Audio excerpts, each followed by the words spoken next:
So I think that a lot of times as scientists we feel this resistance to uncertainty. We can be very scared that it will affect our reputation or confuse audiences.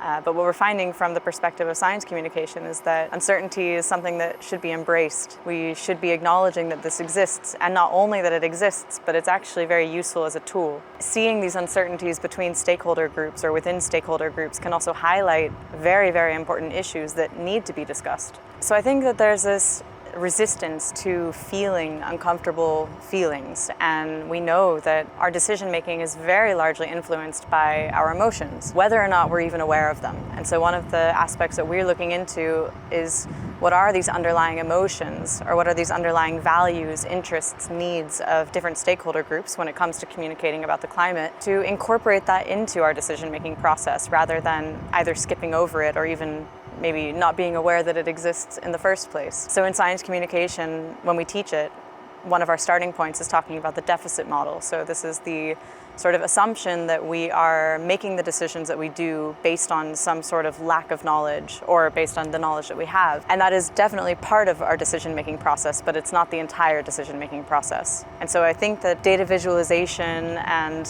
being able to communicate in a clear way is absolutely very important. And we also need to be acknowledging the role of emotions in our decisions.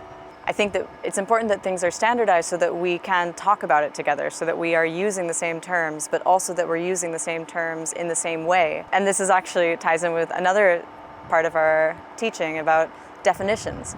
So we often have an assumption that we are all using words in the same way. And often that's not the case when you start to really untangle it a bit more. So I think that this standardization not only will allow for comparability, for accountability, for measuring, but also to really facilitate just conversations, the human element.